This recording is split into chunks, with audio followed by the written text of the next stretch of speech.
Setelah para menteri ini, banyak pihak yang menginginkan adanya kehadiran dari Presiden Jokowi untuk menerangkan bagaimana duduk perkara yang dibicarakan dalam persidangan MK saat ini.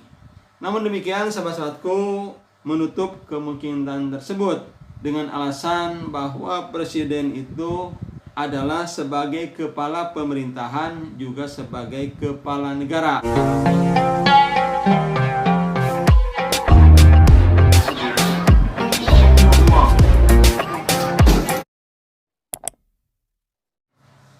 Assalamualaikum warahmatullahi wabarakatuh.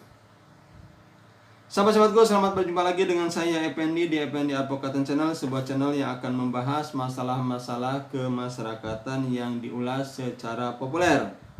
Apa kabar sahabat-sahabatku? Semoga sahabatku sekalian selalu dalam keadaan sehat walafiat. Selamat menjalankan ibadah puasa. Sebentar lagi kita juga akan merayakan Hari Raya Idul Fitri, tinggal beberapa hari lagi.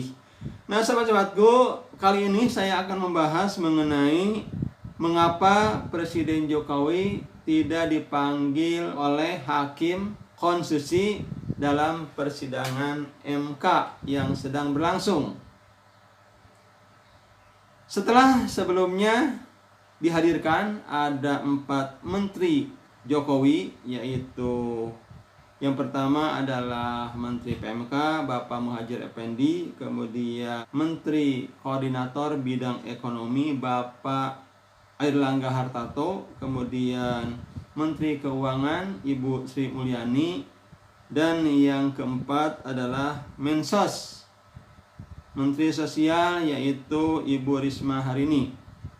Nah sahabat-sahabatku, pada sidang kemarin hampir kompak semua menteri ini menyatakan bahwa bansos yang digulirkan saat itu tidak berhubungan dengan pelaksanaan pemilu di tahun 2024. Bahwa bansos yang digulirkan tidak berhubungan dengan pelaksanaan pemilu tahun 2024. Tentu hal ini ditentang oleh tim hukum Amin dengan berbagai argumen, dengan berbagai bukti dan fakta dan pembicaraan saat ini. Tentunya bansos itu sekali lagi ada hubungannya dengan pemilu tahun 2024. Tim hukum Amin menyatakan apa yang disampaikan oleh 4 menteri tersebut seperti hanya laporan saja, isinya normatif. Demikian yang dikatakan oleh tim hukum Amin. Nah sahabat-sahabatku, setelah para menteri ini, banyak pihak yang menginginkan adanya kehadiran dari Presiden Jokowi untuk menerangkan bagaimana duduk perkara yang dibicarakan dalam persidangan MK saat ini. Namun demikian sahabat-sahabatku, menutup kemungkinan tersebut dengan alasan bahwa Presiden itu adalah sebagai kepala pemerintahan juga sebagai kepala negara. Nah saya bacakan dulu beritanya yang saya ambil dari tempo.co. Hakim Konstitusi Arief Hidayat mengatakan majelis yang menyidangkan perkara perselisihan hasil pemilu atau PHPU tidak memanggil Presiden Joko Widodo atau Jokowi karena yang bersangkutan adalah kepala negara sekaligus kepala pemerintahan. Karena presiden sekaligus kepala negara dan kepala pemerintahan, kalau hanya sebagai kepala pemerintahan akan kita hadirkan di persidangan ini. Tapi karena presiden sebagai kepala negara, simbol negara yang harus kita junjung tinggi oleh semua stakeholder, ucap Arief di gedung Mahkamah Konstitusi Republik Indonesia. Nah sahabat-sahabatku, apa karena 2 peran presiden ini maka Presiden Jokowi tidak dipanggil di persidangan MK? Malahan justru karena presiden sebagai kepala pemerintahan selayaknya lah untuk memperjelas perkara ini presiden diundang ke dalam sidang MK.